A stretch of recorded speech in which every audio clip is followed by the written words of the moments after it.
അസ്സലാമലൈക്കും ഗൈസ്. ഇന്ന് ഞാൻ വന്നിട്ടുള്ളത് നല്ല ഹെൽത്തി ആയിട്ടുള്ള ഒരു സ്നാക്കിൻ്റെ വീഡിയോ ആയിട്ടാണ്. എണ്ണ ഒട്ടും തന്നെ ഇല്ലാത്ത നല്ല ഹെൽത്തി ആയിട്ടുള്ള ഒരു സ്നാക്കാണ്. 2-3 ചേരുവകൾ മാത്രം മതി ഇത് തയ്യാറാക്കാനായിട്ട്. അപ്പോൾ എങ്ങനെയാണെന്ന് നമുക്ക് കണ്ടു നോക്കാം. ഒരു പാത്രം എടുക്കുക, അതിലോട്ട് 1 കപ്പ് മൈദപ്പൊടി ചേർത്ത് കൊടുക്കുന്നുണ്ട്. ഇനി നമുക്കിത് ആവശ്യമുള്ള ഉപ്പ് ചേർത്ത് കൊടുക്കാം. ഇനി നമുക്ക് ഇതിലോട്ട് 1 ടീസ്പൂൺ മാത്രം നെയ്യ്, അതായത് ഇത്രയും മതി. ഇതും കൂട്ടിയിട്ട് നല്ലവണ്ണം ഒന്ന് മിക്സാക്കി എടുക്കുക. നെയ്യ് നിങ്ങൾക്ക് ഇഷ്ടമില്ലെങ്കിൽ കുറച്ച് ബട്ടർ എടുത്താൽ മതി. ഇതേ അളവിൽ ബട്ടർ എടുത്താലും മതി. മിക്സാക്കിയതിന് ശേഷം ഞാനിപ്പോൾ ഇവിടെ ഇത് കുഴക്കാനായിട്ട് വെള്ളമല്ല പാലാണ് ഉപയോഗിക്കുന്നത്. പാലിൻ്റെ അളവ് ഞാൻ പറയുന്നത് ഓരോ മൈദക്കും ഓരോ അളവായിരിക്കും വെള്ളത്തിൻ്റെ. അങ്ങനെ പാൽ ഒഴിച്ചിട്ട് നല്ലവണ്ണം ഇതൊന്ന് ഒരു ചപ്പാത്തിക്ക് കുഴക്കുന്ന ഡോ പോലെ ആക്കി മാറ്റാം.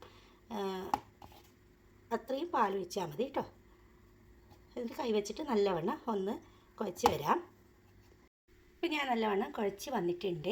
നിങ്ങൾക്ക് പാൽ ഇഷ്ടമല്ലെങ്കിൽ ഇതിനെ ഇളം ചൂട് വെള്ളത്തിൽ ഒഴിച്ചിട്ട് ഇതേപോലെ ഡോ ആക്കി മാറ്റിയാലും മതി. ഇനി നമുക്ക് ഇതിനൊരു 10 മിനിറ്റ് റെസ്റ്റ് ചെയ്യാൻ വെക്കണം. മൂടി വെച്ചിട്ട് 10 മിനിറ്റ് റെസ്റ്റ് ചെയ്യാൻ വെക്കാം. അപ്പോഴത്തേക്കും നമുക്കൊരു ഫില്ലിങ് തയ്യാറാക്കാനുണ്ട്. അതിനായിട്ട് ഇപ്പോൾ ഞാൻ എടുത്തിട്ടുള്ളത് ഒരു ക്യാരറ്റാണ്. ഇതിൻ്റെ സ്കിന്നെല്ലാം മാറ്റിയിട്ട് വേണം ഇതൊന്ന് ഗ്രേറ്റ് ചെയ്തെടുക്കാനായിട്ട്. ഇനി ഇതേപോലത്തെ ഒരു പാൻ എടുക്കാം. ഈ പാനിലോട്ടാണ് ഉണ്ടാക്കാൻ പോകുന്നത്. ഇതിന് ക്യാരറ്റ് നമുക്ക് നേരെ 2 കഷ്ണങ്ങളാക്കി മാറ്റാം. കത്തി വെച്ചിട്ടോ കൈ വെച്ചിട്ടോ 2 കഷ്ണങ്ങളാക്കി മാറ്റിയിട്ട് നമുക്കൊന്ന് ഗ്രേറ്റ് ചെയ്തെടുക്കണം. ഇതേപോലത്തെ ഇതിനകത്ത് വെച്ചിട്ട് തന്നെ ഒന്ന് ഗ്രേറ്റ് ചെയ്തെടുത്താൽ മതി. അപ്പോൾ കൂടുതൽ പാത്രങ്ങളൊന്നും എടുക്കണ്ട, പാത്രം കഴുകാനാക്കണ്ടല്ലോ. അപ്പോൾ ഇതേ പാനിലാണ് ഉണ്ടാക്കുന്നുള്ളത്. പിന്നെ വിത്തൗട്ട് ഓയിലാണ്, ഓയിലി ഫുഡല്ല. അപ്പോൾ ഞാനിതൊന്ന് ചിരണ്ടി എടുത്തിട്ട് വരാം. അങ്ങനെ ഇപ്പോൾ എല്ലാം ഗ്രേറ്റ് ചെയ്ത് വന്നിട്ടുണ്ട്. ഇനി നമുക്ക് ഇതിലോട്ട് കുറച്ച് ഉപ്പിട്ട് കൊടുക്കണം. അത്രയും മതി. എരിവിനായിട്ട് ചതച്ച മുളകുണ്ടല്ലോ, അതാണ് ഞാൻ ഇപ്പോൾ ചേർക്കുന്നുള്ളത്. 1/2 ടീസ്പൂൺ വരെ ചേർക്കുന്നുണ്ട്. എനിക്ക് നല്ല എരിവ് ഇഷ്ടമാണെങ്കിൽ കൂടുതൽ ചേർക്കാം കേട്ടോ. ഇനി പിന്നെ ഇതിലോട്ട് 1/2 കപ്പ് വെള്ളവും കൂടി ചേർക്കാം. എന്നിട്ട് നല്ലവണ്ണം ഇതൊന്ന് മിക്സാക്കി കൊടുക്കണം. എന്നിട്ട് നമുക്കിതിന് സ്റ്റൗവിലോട്ട് മാറ്റാം. അങ്ങനെ ഇപ്പോൾ തിളക്കുന്ന സമയത്ത് നമുക്ക് മൂടി വെച്ചിട്ട് ഒന്ന് വേവിച്ചെടുക്കണം ഈ ക്യാരറ്റിനെ. അപ്പോൾ അതിലത്തെ വെള്ളമൊക്കെ വറ്റി വരുന്നതായിരിക്കും. ഇപ്പോൾ ഏകദേശം വെള്ളമൊക്കെ വറ്റി വന്നിട്ട് ഒന്ന് വെന്ത് കുഴഞ്ഞ രൂപത്തിലായിട്ട് വരുന്നുണ്ട്. ഇനി നമുക്കിത് ഒരു 1/4 കപ്പ് ചിക്കൻ വേവിച്ചതാണ്. മഞ്ഞളും ഉപ്പും കുറച്ച് കുരുമുളക് ഇട്ടിട്ട് വേവിച്ചിട്ട് ഒന്ന് ചിക്കിയതാണ്. ഇത് നിർബന്ധമില്ല, ഇങ്ങനെ ചെയ്താൽ കുറച്ചും കൂടി ടേസ്റ്റ് ആയിരിക്കും. കഴിക്കാത്ത കുട്ടികളൊക്കെ ഉണ്ടെങ്കിൽ ഈ വെജിറ്റബിൾ കഴിക്കാത്ത കുട്ടികൾക്കൊക്കെ ഇങ്ങനെ ചേർത്ത് കൊടുത്താൽ ഇപ്പോൾ ഈ ക്യാരറ്റും അറിയാതെ അവർ കഴിച്ചു പോകുന്നതാണ്. അപ്പോൾ അതിൻ്റെ പേരിലാണ് ഇപ്പോൾ ഞാൻ ഇതിലോട്ട് കുറച്ച് ചിക്കൻ വേവിച്ചതും ഇട്ട് കൊടുത്തിട്ടുള്ളത്. ഇത് നിങ്ങൾക്ക് വേണ്ടെങ്കിൽ സ്കിപ്പ് ചെയ്യാവുന്നതാണ്. ഒരു ക്യാരറ്റ് വെച്ചിട്ടും ചെയ്യാവുന്നതാണ്. അങ്ങനെ ഒന്നും കൂടി ഇതിലോട്ടൊന്ന് സോട്ടായിട്ട് വറ്റി വരുമ്പോൾ നമുക്കിതിൻ്റെ തീ ഓഫ് ചെയ്യാം. അപ്പോഴേക്കും നമ്മുടെ കുഴച്ച് വെച്ചിട്ടുള്ള ഡോ എന്തായാലും നോക്കാം. നല്ല സോഫ്റ്റായിട്ട് കിട്ടിയിട്ടുണ്ട്. ഇനി നമുക്കിതിനൊന്ന് പരത്തിയെടുക്കണം. കൗണ്ടർ ടോപ്പിൽ ഇട്ടിട്ട് നല്ലവണ്ണം ഒന്ന് റോളർ വെച്ചിട്ട് പരത്തിയെടുക്കാം. ഒട്ടിപ്പിടിക്കുന്നുണ്ടെങ്കിൽ കുറച്ച് മൈദപ്പൊടി വിതറി കൊടുത്തിട്ട് പരത്തിയെടുത്താൽ മതി കേട്ടോ. ഇങ്ങനെ ഇതേപോലെ ഒന്ന് പരത്തിയെടുത്തിട്ടുണ്ട്. ഇത്രയും മതി, ഇത്ര കനത്തിൽ കേട്ടോ. ഇനി നമുക്ക് ഇതിന് മുകളിലോട്ടായിട്ട് കുറച്ച് മൊസറല്ല ചീസ് വെച്ച് കൊടുക്കാം. ഇതേപോലെ എല്ലായിടത്തും ഒന്നാക്കി കൊടുക്കാം. ചീസ് നിങ്ങൾക്ക് ഈ ചീസ് ഇല്ലെങ്കിൽ ഏത് ചീസാണ് നിങ്ങളുടെ കയ്യിലുള്ളത് അത് വെച്ച് കൊടുത്താൽ മതി. ഇപ്പോൾ ചീസ് ഇതേപോലെ ഇട്ട് കൊടുത്തിട്ടുണ്ട്. ഇനി ഇതിന് മുകളിലോട്ടായിട്ട് നേരത്തെ തയ്യാറാക്കി വെച്ചിട്ടുള്ള ക്യാരറ്റ് ചിക്കൻ്റെ ഫില്ലിംഗ് ഉണ്ട്, അതും വെച്ച് കൊടുക്കാം. ഫുള്ളായിട്ട് തന്നെ എല്ലായിടത്തും ഇതേപോലെ ഒന്ന് ഇട്ട് കൊടുക്കുക.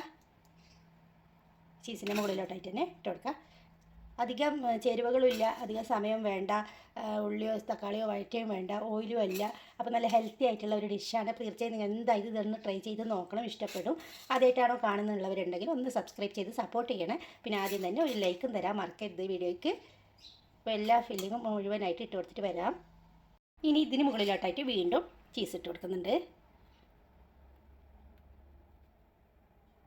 അങ്ങനെ ഇപ്പോൾ ചീസെല്ലാം ഇട്ട് കൊടുത്തിട്ടുണ്ട്. ഇനി നമുക്ക് ഇതിനൊന്ന് ഇതേപോലെ ഒന്ന് നിറവിട്ടിട്ട് ഒന്ന് എന്താ പറയുക, ഇങ്ങനെ ഒന്ന് ചുരുട്ടിയെടുക്കണം.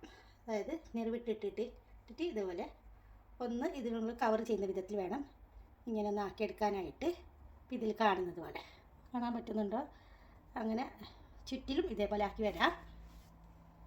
ഇങ്ങനെ ആക്കിയതിന് ശേഷം നമുക്ക് ഫുള്ളായിട്ട് ഇങ്ങനെ പിടിച്ചിട്ട് ഒന്ന് കവർ ചെയ്തെടുക്കണം. ഈ ഫില്ലിംഗ് ഒന്നും പുറത്ത് വരാത്ത വിധത്തിൽ വേണം ഇങ്ങനെ ഒന്ന് ചുരുട്ടിയെടുക്കാനായിട്ട്. അങ്ങനെ ഇപ്പോൾ ലോക്ക് ചെയ്തെടുത്തിട്ടുണ്ട്. ഇനി നമുക്ക് ചെറുതായിട്ട് ഒന്ന് തിരിച്ച് മറിച്ച് വിട്ടിട്ട് ഒന്ന് പരത്തിയെടുക്കാം.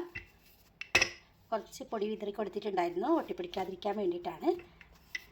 ഇതേപോലെ ഒന്ന് ചെറുതായിട്ട് പരത്തിയെടുക്കാം. അങ്ങനെ ഇപ്പോൾ പരത്തി എടുത്തിട്ടുണ്ട്. ഇനി നമുക്കൊരു പാൻ ചൂടാക്കാൻ വെക്കണം. പാൻ ചൂടാകുമ്പോഴത്തേക്കും ഒരു കഷ്ണം മാത്രം ബട്ടർ ഇട്ട് കൊടുക്കുക. ബട്ടർ നല്ലവണ്ണം ഒന്ന് മെൽറ്റായിട്ട് വരണം. ബട്ടറൊക്കെ നല്ലവണ്ണം മെൽറ്റായിട്ടുണ്ടെങ്കിൽ തീ വളരെയധികം കുറച്ച് കൊടുക്കുക. എന്നിട്ട് ഈ പരത്തി വെച്ചിട്ടുള്ള ഈ ചപ്പാത്തി ഇതിലോട്ട് വെച്ച് കൊടുക്കാം.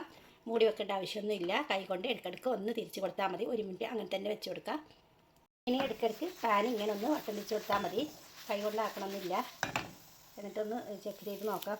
മറ്റു വശം ഒന്ന് പൊരിയുമ്പോൾ നമുക്ക് തിരിച്ചിട്ട് കൊടുക്കാം. ഞാനിപ്പോൾ തിരിച്ചിട്ട് കൊടുത്തിട്ടുണ്ട്. തിരിച്ചിടുമ്പോൾ വീണ്ടും ചെറിയൊരു കഷ്ണം ബട്ടർ അതിനകത്ത് അടിയിലിട്ട് കൊടുത്തിട്ടുണ്ടായിരുന്നു. ആ സൈഡും ഒന്ന് ഇതേപോലെ ഒന്ന് മൊരിഞ്ഞ് വരണം. അപ്പോൾ അതിന് വളരെ അധികം കുറഞ്ഞ തീയിൽ വെച്ചിട്ട് വേണം ഒന്നിത് ഇങ്ങനെ പൊരിച്ചെടുക്കാനായിട്ട്.